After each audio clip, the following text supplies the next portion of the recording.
जो modern state है वो आई कैसे, उसका ओरिजिन कहां से है। लॉरेंस कीले जिन्होंने एक बुक लिखी वॉर बिफोर सिविलाइजेशन, उसमें उन्होंने ये बताया कि जो मॉडर्न स्टेट है वो वायलेंस से आई है, उत्पन्न हुई है। और ये बड़ी अजीब सी कहानी है इसमें। जब 1000 सन था एडी, उस समय विश्व के कुछ भाग ऐसे थे जो बड़ी शांति से रहते थे और कुछ भाग ऐसे थे जहां पर फ्रेगमेंटेशन था, इंस्टेबिलिटी थी और वायलेंस था।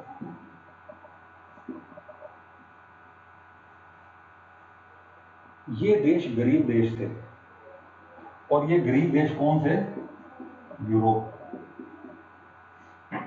अमीर देश कौन था? इंडिया। और कौन था? चाइना। तो यूरोप की जो वेल्थ थी वो इंडिया से आधी थी और ये लड़ते रहते थे आपस में। और जो रिसर्च ये बताती है कि ये जो लड़ाइयां थी यही मॉडर्न स्टेट के जन्म लेने का कारण बने। यहां पर लड़ाई की वजह से देखो, वायलेंस लोगों को परेशान तो करते ही है, तो कांस्टेंट स्टेट ऑफ वार जो बनी हुई थी उससे लोग परेशान थे। तो दो तरीके के सॉल्यूशंस उभरे यहां पर। एक तरफ तो ये हुआ कि कुछ जगह पर, कुछ रीजन्स में वारलॉर्ड्स का मतलब क्या है? ऐसे लोग जो बड़े स्ट्रांग थे और उन्होंने एक पर्टिकुलर लैंड के ऊपर अपना पूरी तरीके से कंट्रोल भी कर लिया और उसको फिर कंट्रोल को उन्होंने प्रोटेक्ट करके भी रखा। इन्होंने एक काम तो ये किया कि जो लेबर है उसको एक्सट्रैक्ट किया। दूसरा क्या किया उन्होंने, जो नॉन एग्रीकल्चरल बिजनेस में इन्वॉल्व हैं उनके ऊपर खूब टैक्स लगाया और एक विशियस सर्कल उसमें पैदा हो जाता है। जो फॉर इंस्टेंस वारलॉर्ड है, अब इसने क्या किया कि लेबर और टैक्स एक्सट्रैक्ट करने में पूरा दम लगा दिया, जिससे क्या हुआ? प्रोडक्शन कम हो गई। जब प्रोडक्शन कम हो गई तो ऑब्वियसली जो रूलर है उसकी वेल्थ को एक्सट्रैक्ट करने की एबिलिटी भी कम हो गई। जब कोई कमा ही नहीं रहा तो लोगे क्या, है ना? और जब वेल्थ डिक्लाइन हो गई तो ये भी वीकन हो गया।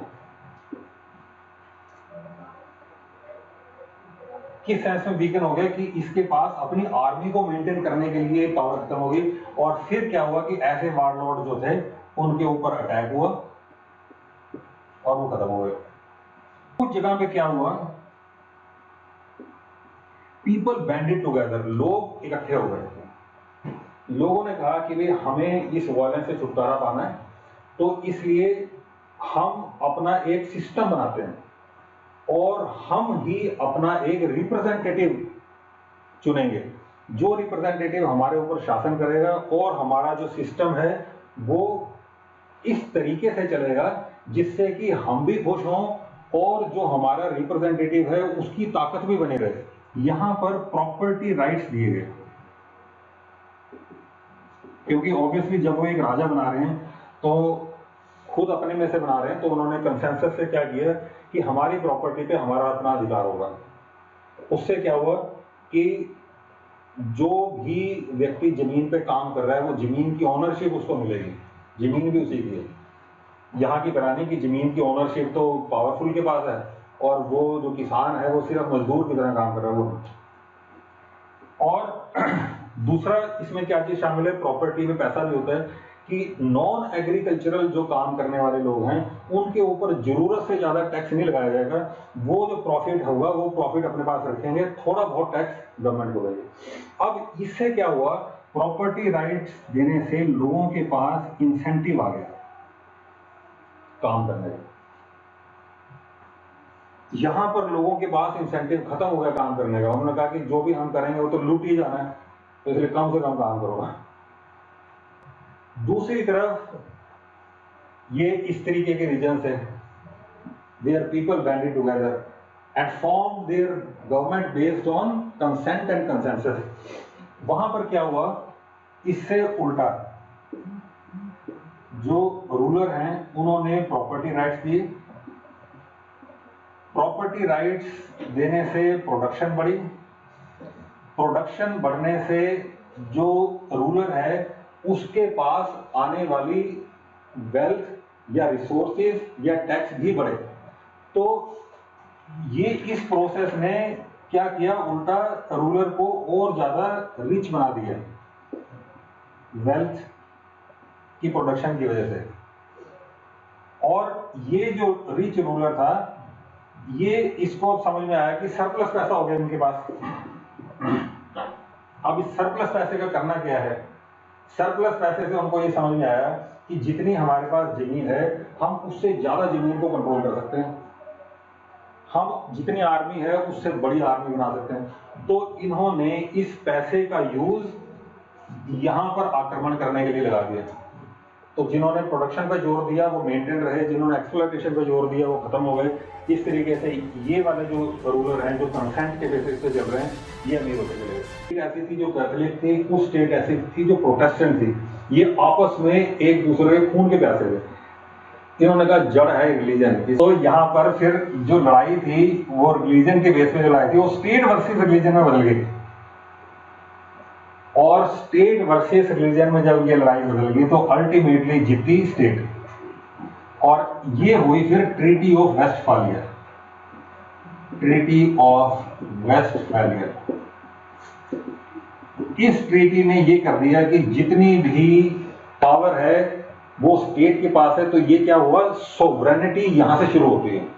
ट्रीटी ऑफ वेस्टफालिया जो है यहां से ओरिजिन होता है कॉन्सेप्ट ऑफ सोवरेनिटी, कि जो स्टेट है उसके ऊपर इंटरनल कोई प्रतिबंध नहीं होगा, एक्सटर्नल कोई प्रतिबंध नहीं होगा। State is sovereign. अब ये जो स्टेट की सॉवरेनिटी का कॉन्सेप्ट आ गया 1648 में पूरे यूरोप में, और यूरोप के पास पैसा भी बहुत आ गया। यूरोप ने उस पैसे, अच्छा यूरोप ने और क्या काम किया उस पैसे से, टेक्नोलॉजिकल इनोवेशन की। और उस टेक्नोलॉजिकल इनोवेशन का यूज सबसे ज्यादा और सबसे एक्सटेंसिव तरीके से किस चीज में हुआ, मिलिट्री इक्विपमेंट को मॉडर्नाइज करने में, है ना। तलवारों की जगह बंदूकें आ गई, बंदूकों की जगह तोपें आ गई, तोपों की जगह बम आ गए। तो ये इस तरीके से इन्होंने अपने मिलिट्री माइंड को बढ़ाया। ये सारे के सारे बड़े रिच हो गए, इन्होंने अपनी मिलिट्री बना ली और सारा एशिया, अफ्रीका, लैटिन अमेरिका, इन सबको अपना गुलाम बना दिया। और जब गुलामी में वो रहे बहुत है, तो अपना जो पॉलिटिकल ऑर्गेनाइजेशन, स्टेट का जो पॉलिटिकल ऑर्गेनाइजेशन यहाँ पर एमर्ज हुआ था, उसको इन्होंने उनके ऊपर इम्पोज कर दिया।